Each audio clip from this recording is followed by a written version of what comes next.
The two central questions at the heart of St. Augustine's On Christian Teaching are, one, how can I be a good reader of the Bible?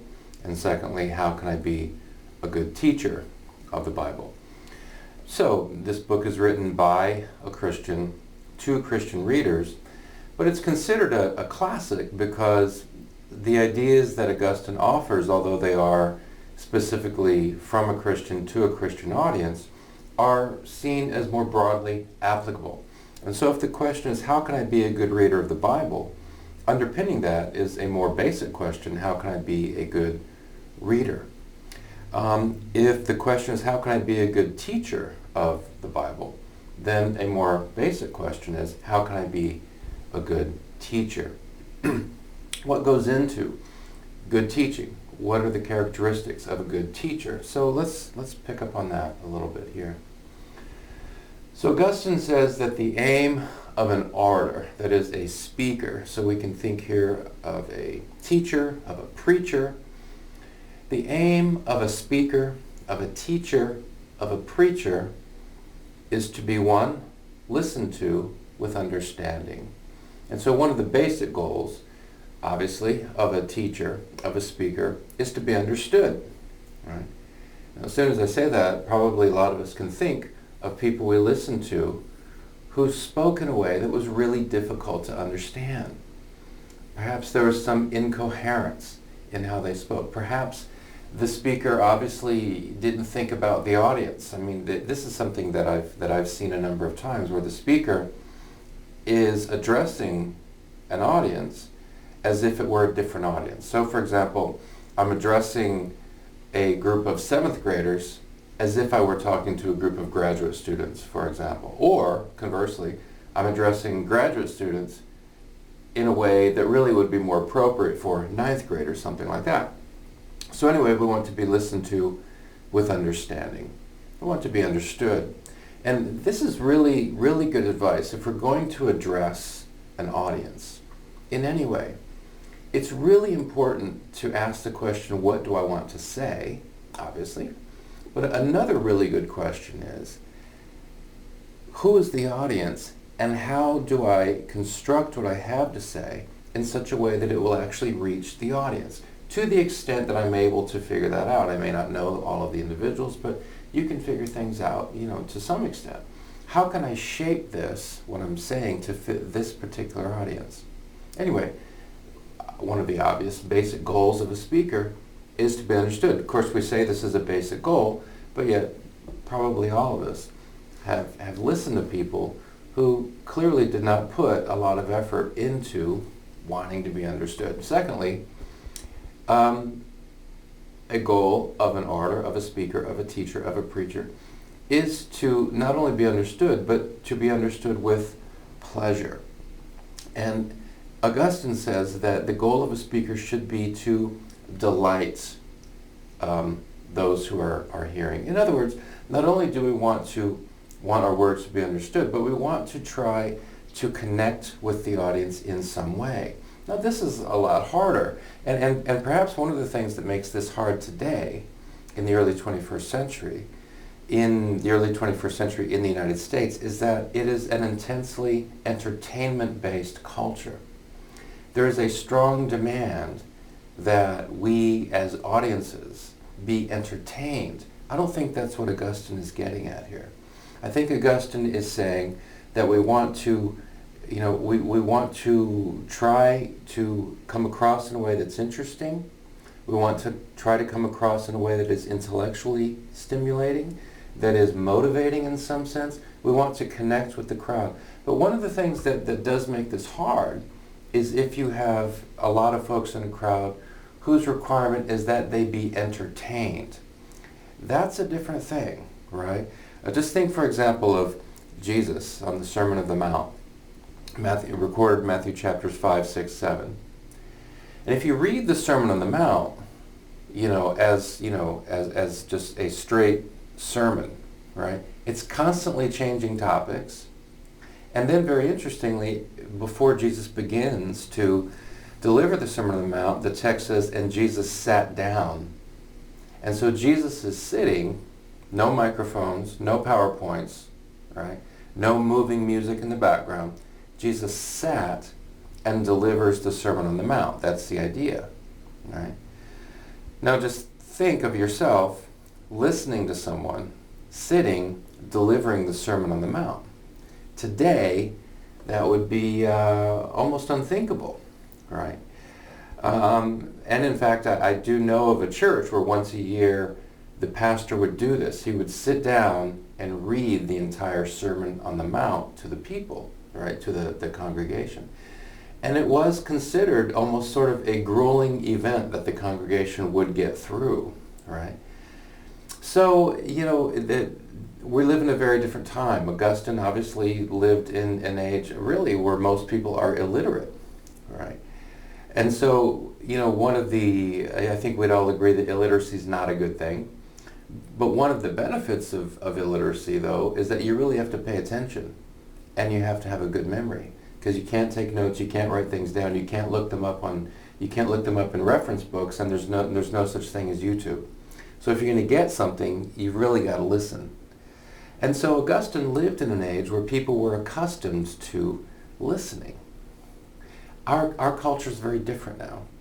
And so we have to, you know, take Augustine's point and realize that in an age of entertainment, then, you know, it's hard to get across serious stuff if we are always also trying to entertain. So I really don't know how to do this. I don't know what my counts would be, but I still get Augustine's point, even though I'm not really able to put it exactly into words. But we want to be understood. Teachers, speakers want to be understood. And they also want to try to come across in a way that is engaging in some sense, right? Motivating folks, or it captures them in some way. It captures their spirit, it captures their mind. And then thirdly, the aim of the order is to be listened to with understanding, 1, with pleasure, 2, and with obedience, 3. In other words, speakers want to encourage people to do something, right? So you see the line down below then, same points, just using different words. So we want to instruct, that's understanding. We want to delight, that's pleasure. And we want to move people to do something, right? Whatever we're speaking about. We want to move them to think about something in a new way. We want to move them to act in a certain way. We want to move them to, you know, join a certain movement, something like that. Okay, so these are basic goals of a speaker. And Augustine goes through and makes various points, and he says that, you know, that having, for example, if you have, let's say you have 2 speakers. One speaker is a person who has something that's really worth saying, but he's kind of boring, right? So you have a kind of a boring speaker, but who has something worth saying. And then you have a really dynamic, engaging speaker who doesn't have anything to say, really.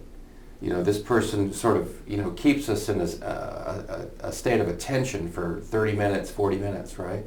But then afterwards you say, but what did he actually say? And I've had this experience where I've been very impressed by how fluent people are as they speak. And then at the end, I'm kind of remembering, like, but what did the person actually say, you know? But then you have other people, like I say, who maybe have something profound to say, but they're a little bit boring. Augustine says, look, I mean, if this is the choice, then you go with the person who actually has something to say, but who might be a little bit boring, right? Because having something to say is better than not having anything to say. And these are some of the points that Augustine goes through. But as he works through this part of the book, he makes this point that more important than any amount of grandeur of style, so this would be, you know, the speaker who, you know, who grabs people's attention and who holds their attention, etc. More important than that, to those of us who seek to be listened to with obedience. In other words, those of us who want to move people to do something, right? Who want to encourage them to think about something in a certain way, who want to encourage people to join a certain movement, who want to encourage people to consider reading certain things, etc. We want to, you know, get them to do something. More important than any grandeur of style is the life of the speaker, right? If we want to persuade people in our teaching, in our preaching, in whatever sort of speaking we're doing, What's really important is our own lives, right? Of course, honing speaking abilities, being prepared, thinking about the audience, how I reach the audience, all of that is important. Also important, perhaps most important, is the life of the speaker, him or herself. And so Augustine discusses some of the qualities of kind of a person whose life is an exemplary life. This person doesn't only dispense smooth, interesting words, but the person leads an exemplary life, a life that is a good example to others. So here's something that Augustine writes. The person who is trustworthy in small matters is trustworthy in important ones too. And here he's quoting the Gospel of Luke. And then Augustine goes on to say, a small matter is small. But here's the part I really like. But to be trustworthy in a small matter is something important. A small matter is small, but to be trustworthy in a small matter is something important. I link this to an idea in Aristotle, right? That the mark of a person of excellence, right, is that even the small things he wants to do well. Perfection probably isn't attainable, and if it is attainable, it's not usually sustainable. Perfection is hard to get in this world, but we want to aim for it, right? So think, for example, about that piano concert, right? That is done flawlessly, except there's that one bad note, right? That one bad note. And how that one bad note can be distracting. As an example, my wife and I went to hear Handel's Messiah performed at Christmas time, this great oratorio from the composer Handel, right? And so we went to hear this, and everything was great except for one violin. There was one violin that in and out was just off a little bit, right? At one point, the composer even stopped the orchestra and had everybody, tune up, and then they started again. But it persisted, and of course, that one violin became so distracting it was impossible to enjoy the whole performance, right? And so that's an example of how one little thing being off can kind of mess up the whole thing. Aristotle makes this point. We want to aim for excellence in all of our actions. We want to aim for excellence in honesty, aim for excellence in our work, etc. And so it's a mistake, Augustine and Aristotle agree, to think that small things are small and therefore we can set them aside. No. To be trustworthy in a small matter is something important, because if we're trustworthy in small things, then we're more likely to be trustworthy in big things. A lot of people make the mistake of thinking, well, I'll do half-hearted work now because this isn't really important. What I'm doing right now is not really important, so it's just, I'll do it half-heartedly, right? What I'm doing right now is not super important, so I'll just do it half-heartedly. But when the important thing comes, then I'll really nail it, right? Then I'll really get it right. The scriptures, Augustine, Aristotle all agree that's a mistake. That's a mistake. If you want to really nail it, if you want to really get it right, when the big thing comes along, then you need to practice. And you practice by doing the small things right. This is the characteristic of a person who leads a kind of exemplary life, whose life becomes convincing. So that, to pick up again with Augustine's book, even if a speaker is a little boring, right? Even if a speaker is a little scattered, his or her life is still itself a compelling message. And so some people will say to a speaker, why don't you practice what you preach? Right? Practice what you preach.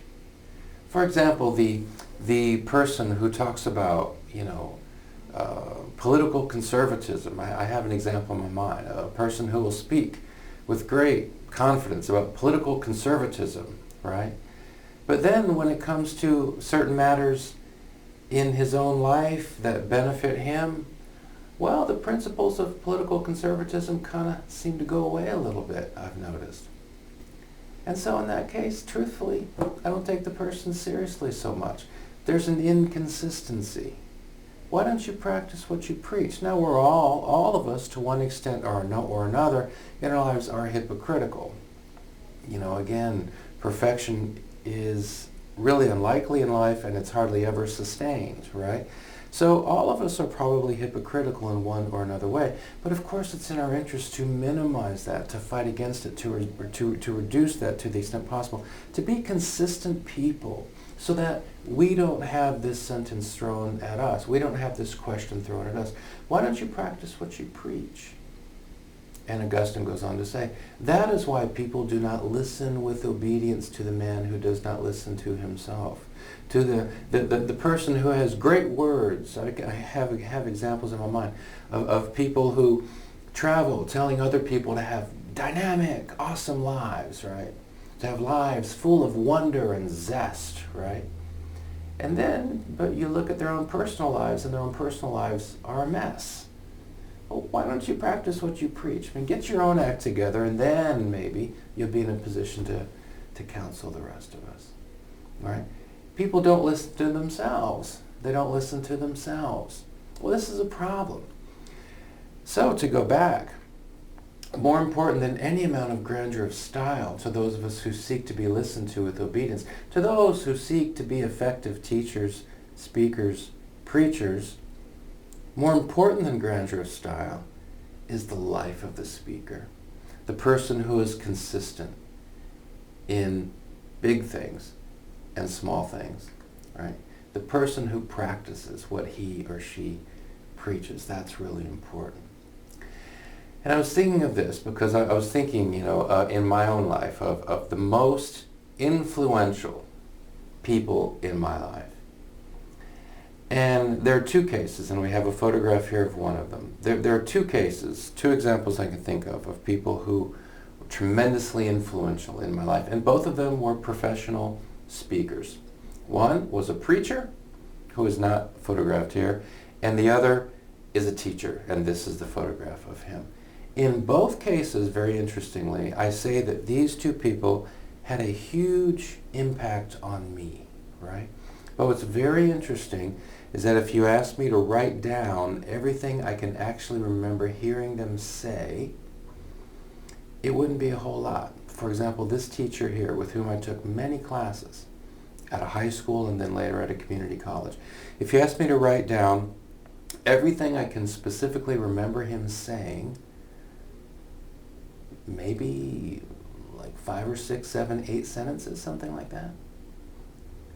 What I really remember, what I most remember, is the kind of person he was, the kind of life he led, the kind of example he offered, and the strong certainty I had that he was the same person wherever he was. When this teacher, his name was Charles Grandy, when Charles Grandy was at the grocery store, he was the same person he was in the classroom. When he was in the classroom, that's the same person he was at church. When he was at church, that was the same person he was when he was at an athletic event. Of course, different events call for different responses. Different contexts call for different responses. But he was the same person wherever he went. Faithful in small things and faithful in big things. I think Augustine's onto something here. That the most effective thing a teacher can offer an audience, a teacher, a speaker, a preacher, the most effective thing a speaker, an orator, as Augustine says, can offer an audience is a life, the example of a life that can be examined. And when people examine that life, they don't say, why don't you practice what they preach? No, it's the opposite. They say, oh, here's a person who practices what he preaches. Here's a consistent person. Here's a person whose life is a message. We have so many dynamic and fascinating and invigorating speakers in our society. We've got so many people calling for our attention who, as a matter of fact, have nothing worthwhile to say. What we need are more people whose lives are themselves a message.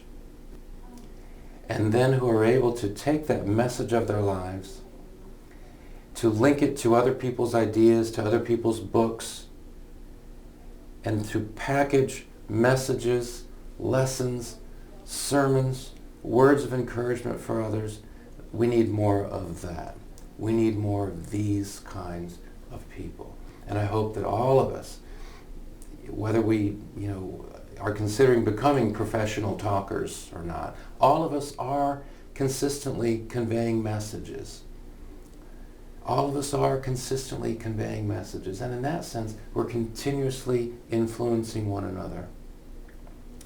My hope is that all of us will want to be the kind of people who, first of all, preach things that merit being preached, to actually preach things that are worth being preached. We teach things that are worth being taught, convey ideas that are worth holding in one's head. I hope, first of all, that we're all concerned with and committed to important things. And then I hope that our own lives, that we convey our interest in these things not only with our words, but with our lives. Because, as Augustine says, more important than any amount of grandeur of style to those of us who seek to be listened to with obedience, for those of us who seek to encourage others to do something, to think about something, etc. The most important thing is the life of the speaker.